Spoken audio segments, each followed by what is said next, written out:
اعوذ باللہ من الشیطان الرجیم بسم اللہ الرحمن الرحیم۔ اسلام نے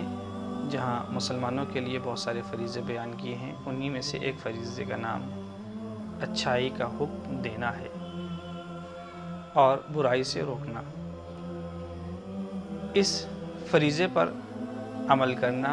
اسی طریقے سے واجب ہے جس طریقے سے نماز پڑھنا، روزہ رکھنا، حج کرنا، خمس نکالنا، زکوٰۃ ادا کرنا۔ جس طریقے سے یہ فریضہ واجب ہے اسی طریقے سے امر بالمعروف اور نہی عن المنکر یعنی اچھائی کا حکم دینا اور برائی سے روکنا واجب ہے۔ لیکن افسوس کا مقام یہ ہے کہ یہ فریضہ آج ہمارے معاشرے میں بالکل نظر انداز کیا جا چکا ہے اور ہم کسی کو بھی اچھائی کا حکم نہیں دیتے اور نہ برائی سے روکتے ہیں، اور اگر کسی کو برا کام کرتے ہوئے دیکھتے ہیں تو یہ کہتے ہوئے نظر آتے ہیں کہ یہ اس کی اپنی زندگی ہے، اس سے ہمارا کوئی لینا دینا نہیں ہے، جبکہ ایسا نہیں ہونا چاہیے۔ اگر کوئی انسان غلط کام کر رہا ہے تو اسے روکنا آپ کی ذمہ داری بنتی ہے، آپ کا دینی فریضہ بھی ہے اور سماجی فریضہ بھی ہے،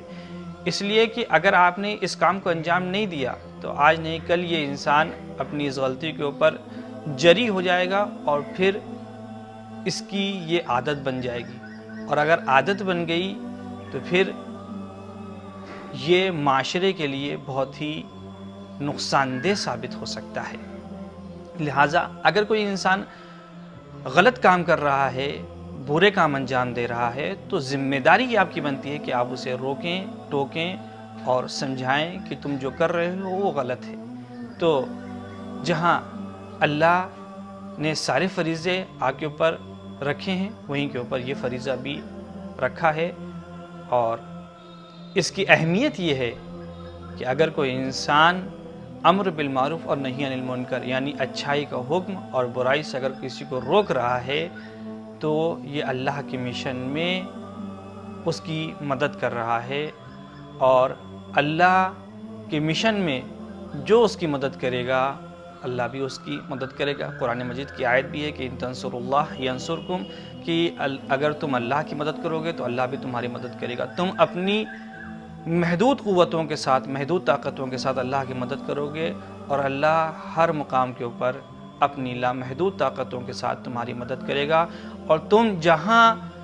بھی رہو گے اللہ تمہیں عزت بخشے گا اور تمہیں ذلیل نہیں ہونے دے گا۔ بہت سارے لوگ یہ سوچتے ہیں کہ اگر ہم امر بالمعروف اور نہی عن المنکر کریں گے تو ہمیں ذلت کا سامنا کرنا پڑے گا۔ نہیں، اس لیے کہ مولا کا فرمان ہے کہ اگر کوئی انسان امر بالمعروف اور نہی عن المنکر کرے گا تو ہم اس کے روزی کے ذمہ دار ہیں اور اس کی زندگی کے ذمہ دار ہیں۔ یعنی آپ کو کسی کا خوف نہیں ہونا چاہیے، آپ اپنے اس فریضے کے اوپر عمل کریں، کوئی مانے یا نہ مانے۔ آپ اگر کسی کو دیکھیں کہ وہ غلط کام کر رہا ہے تو آپ اس کو سمجھائیں۔ سمجھانے کا اثر یہ ہوتا ہے کہ اس کے اندر اس بات کا احساس پیدا ہوتا ہے کہ میں غلط ہوں اور کوئی ہے جو مجھے ٹوکنے والا ہے۔ بس یہاں کے اوپر ایک بات آپ کے سامنے پیش کرنا چاہتا ہوں کہ بس اوقات بعض لوگ جب امر بالمعروف اور نہی عن المنکر انجام دیتے ہیں تو وہ موقع اور محل کا خیال نہیں رکھتے، یعنی کہاں کے اوپر امر بالمعروف کرنا ہے، کہاں کے اوپر اچھائی کا حکم دینا ہے، کہاں کے اوپر برائی سے روکنا ہے، یہ چیز ان کی نگاہ میں نہیں ہوتی ہے، اور یہی چیز باعث ہوتی ہے کہ انسان اپنے عمل میں ضدی ہو جایا کرتا ہے اور اس کے اوپر بات کا اثر نہیں ہوتا۔ ہمیں عقل مندی کا ثبوت دینا ہوگا اور اس جگہ کے اوپر سمجھانے کی کوشش کرنا ہوگا کہ جہاں کے اوپر بات کا اثر ہو رہا ہو۔ یعنی اگر بچہ بڑا ہو گیا ہے، اس نے اگر کوئی غلطی کر دی ہے تو وہاں کے اوپر ایسا نہیں ہے کہ سب کے سامنے آپ اسے ٹوک دیں، آپ اسے ڈانٹ دیں، نہیں، وہاں پہ ہمیں ڈانٹنا نہیں چاہیے، وہاں پہ ہمیں روکنا نہیں چاہیے، اس لیے کہ غیرت ہر انسان کے اندر پائی جاتی ہے، اور جب لوگوں کے سامنے روکا یا ٹوکا جا رہا ہوتا ہے تو وہ غیرت متاثر ہوتی ہے اور پھر انسان اس چیز کے اوپر مصر ہو جایا کرتا ہے کہ جو وہ کر رہا تھا۔ تو ہماری ذمہ داری یہ بنتی ہے کہ ہم جب کسی کو ٹوکیں یا روکیں تو موقع اور محل کا خیال رکھیں۔ دوسری چیز جو امر بالمعروف اور نہی عن المنکر میں ضروری ہے وہ یہ ہے کہ آپ کا انداز کیسا ہو۔ انداز بھی بے انتہا مؤثر ثابت ہوتا ہے۔ اگر آپ وہ انداز اختیار کرتے ہیں جو حاکمانہ انداز ہوتا ہے کہ جہاں پر آپ دوسروں کے سامنے سختی سے پیش آ رہے ہیں، یہ انداز بہتر نہیں ہے۔ اس انداز کو چھوڑنا چاہیے، اور پھر جب آپ کسی کو سمجھا رہے ہوں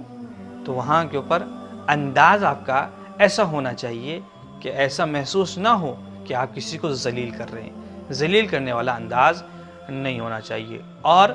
الفاظ بھی بہتر سے بہتر استعمال کرنا چاہیے، یعنی آپ جناب کر کے سمجھانے کی کوشش کرنا چاہیے۔ یعنی جتنا احترام کے ساتھ آپ سمجھانے کی کوشش کریں گے اتنا آپ کی بات کا اثر ہوگا۔ اور اس کے لیے میں آپ کے سامنے ایک چھوٹی سی مثال پیش کرنا چاہتا ہوں کہ ایک بادشاہ ہے، اس نے خواب میں یہ دیکھا کہ اس کے دانت ٹوٹ گئے ہیں، اور اس نے علماء کو تعبیر کے لیے بلایا۔ علماء آئے اور انہوں نے تعبیر میں یہ کہا، تمہارے سامنے تمہارے عزیز و اقربا کا انتقال ہو جائے گا۔ یہ سنتے ہی بادشاہ کو غصہ آ گیا، اور اس نے ان لوگوں کو جیل میں بھجوا دیا کہ وہیں کے اوپر ایک حکیم اور عقل مند انسان موجود تھا۔ اس نے جب یہ دیکھا کہ بادشاہ کا طرز عمل ان لوگوں کے ساتھ یہ ہے، تو اس نے جملے کو بدل کر کے یہ کہا، آپ نے جو یہ خواب دیکھا ہے کہ آپ کے دانت گر گئے ہیں، اس سے مراد یہ ہے کہ آپ کی عمر میں اللہ نے اضافہ کیا ہے۔ یہ بات سن کر کے بادشاہ خوش ہوا اور انعام و اکرام سے نوازا۔ تو آپ اس مثال میں دیکھیں کہ بات ان لوگوں نے بھی اپنی جہاں کے اوپر صحیح کہی تھی، اور اس نے بھی اپنی جہاں کے اوپر صحیح کہی ہے۔ وہاں کے اوپر بھی ان لوگوں کی مراد یہی تھی کہ آپ کی عمر میں اضافہ ہوگا، اور یہاں کے اوپر اس نے ڈائریکٹ آ کر کے یہ کہا کہ اللہ نے آپ کی عمر میں اضافہ کیا ہے۔ وہاں کے اوپر اثر کچھ اور ہوا، یہاں کے اوپر اثر کچھ اور ہوا، اس لیے کہ وہاں کے اوپر جو بیان کیا گیا کہ تمہارے عزیز و اقربا تمہارے سامنے دنیا سے چلے جائیں گے، تو اس کا مطلب کیا ہوا؟ اس کا مطلب یہی ہوا کہ اس کی عمر بڑھ گئی ہے۔ جب انسان کی عمر زیادہ ہوگی تو ظاہر سی بات ہے کہ جو کم عمر والے ہیں وہ اس کے سامنے اس دنیا سے چلے جائیں گے۔ مگر بات کہنے کا انداز غلط تھا تو اس کا اثر بھی غلط ہوا، اور ان لوگوں کو سزا ہوئی۔ تو امر بالمعروف ایک دینی اور سماجی فریضہ ہے، اور اس کے اوپر ہمیں اسی طریقے سے عمل کرنا ہے جس طریقے سے